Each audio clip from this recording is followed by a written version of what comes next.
Welcome to this YouTube channel. We are still on differentiation, and the area we are considering now is stationary point. I want to relax and be ready to learn new things or more things on differentiation. Now, stationary point, here we discuss, if we have introduction of stationary point, then we discuss nature of stationary point.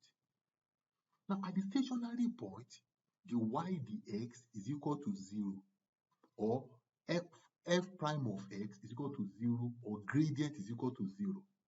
So anytime you are given a question and say that what happens at the stationary point, just know that we will differentiate that function equated to 0 and solve the particular question you are being required to solve.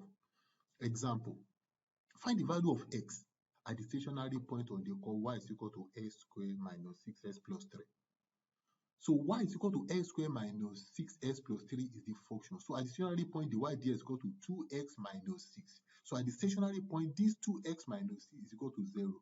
Then 2x is equal to 6, x is equal to 3. So x is equal to 3 at the stationary point. Another question, find the coordinate of the stationary point on the curve y is equal to x raised to the power 3 minus 3x plus 7. The y dx of this function is 3x squared minus 3. So at the stationary point, this dy the 3x squared minus 3 is equal to 0. Then we can say, we can factorize that by saying 3 bracket x squared minus 1 is equal to 0, which is equal to x squared minus 1 is equal to 0, x squared is equal to 1, then x equal to square root of 1. Square root of 1 is plus or minus 1, not only 1. But when you are solving the question that has to do with time, you don't need minus. But anytime you are just solving any normal question, square root of a number is always equal to plus or minus, as long as it is a number, and so it's a positive number. So the square root of 1 is plus or minus 1, which is either minus 1 or plus 1. Now, when x is equal to minus 1, y is equal to, you substitute minus 1 inside the original equation, then y is equal to 9. So when x is equal to 1, you substitute 1 in the original equation and y is equal to 5. So the coordinate required there. So when you have minus 1,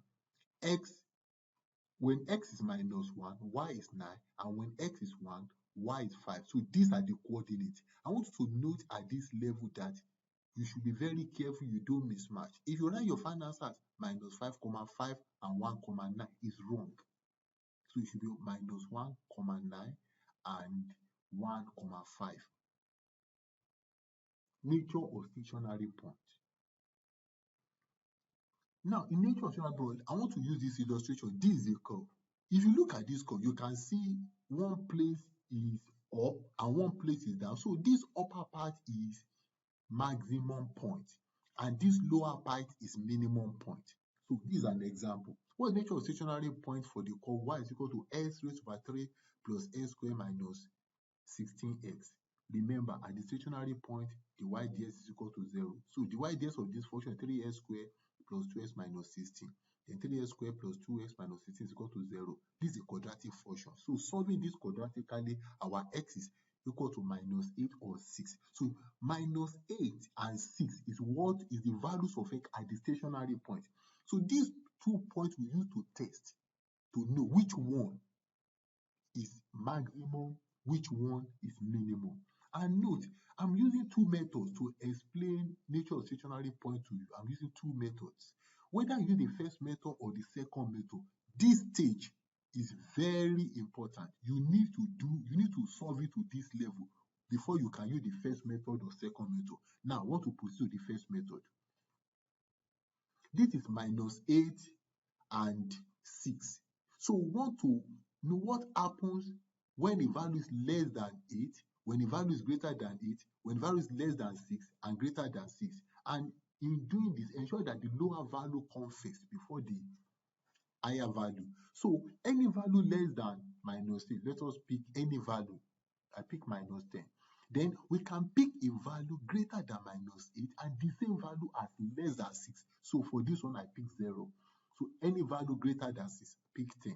So we test this value inside the y dx. not inside y. You test these values inside the y, the x. And what do we want to know? Whether what we get when you substitute is positive or negative. You don't need the value. What we need is positive or negative. So this is the y dx. You see there. So substitute that one inside the y dx. So when we substituted minus 10 is positive. When we substitute 0 is negative. When we substitute 10 is positive. So when we have positive, if you look at positive to negative, that one shows when stationary point is minus 8. So from positive to negative is maximum. How can you remember this? Look at this illustration. When you have something increasing, you have something addition, addition, no addition, it will be going up. Then from addition turning to subtraction, it will be reducing. So look at that direction. So anytime you move from plus to minus, it will have that curve. So from positive to negative is maximum. Now from negative to positive, that one is minimum. Look at the look at the illustration as well. No, negative is reducing, then is increasing. So that one is minimum. That's our minimum. So this is illustration for the first method, but this is not the end. Let us proceed. We've done this one earlier on and I've explained. Now, when x minus 8, that one is maximum point. When x is 6, that one is minimum point. Now, to get the coordinate of maximum and minimum, we substitute for minus into something inside the original equation of y. When you substitute, you get minus 320. When x is 6, we get y as 156. So minus 8 minus comma minus 32, that one is maximum. Then 6 comma minus 6 comma 156, that one is minimum. Note, you should try as much as possible to avoid mismatch also here, because if you write minus 8 comma 156 and 6 comma minus 320 is wrong. It should be in order: minus 8 comma minus 320 as maximum, 6 comma 156 as minimum. Method 2. In method 2, we use second derivative. You know that the y dx, which is the first derivative, 3x squared plus 2x minus 16. So second derivative is 6x plus 2. At this point, we just take the two stationary points, minus 8 and 6, inside this second derivative.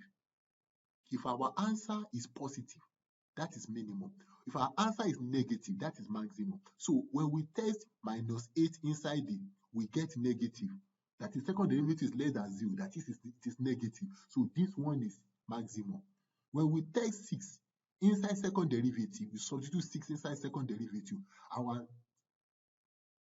The square y over the x square is positive, which is mean is greater than that is minimum. So the coordinate, when we have minus 8, when we substitute that minus 8 inside the original equation, get minus 320 as I showed you earlier on. And if you substitute 6 inside, we get 156, which is minimum. This is how far we go in this episode of differentiation, stationary point, and nature of stationary point. I want you to know a few things before I end this episode. Number 1, I want you to master both method 1 and method 2, because knowing the two of them will be helpful to you. Examiner can specify that you use a particular method, like what is the nature of stationary point using second derivative. So when examiner specifies, you can't use anything. You must use the specific method the examiner is expected you to use. And I want you to let you know that method 2 is faster, is very fast to use. Method 1 can solve any question. The question that method 2 can also is there are some questions that don't have second derivative. You may not be able to use method 2 to do that. So, but it's better for you to know the two methods and be able to use it on as many questions as possible. But you are not expected to use the two in an exam or when you are writing test. You are expected to use only one. But if examiner doesn't specify, you don't need to bother yourself about which one to use, the one convenient for you, and you'll be glad you do.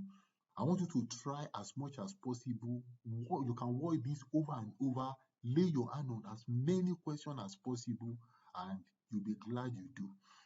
I want also to implore you to try to subscribe to the YouTube channel, click on notification bell so that anytime new thing is released on the YouTube, you can be notified, and also try to share with your friends. Thank you and remain.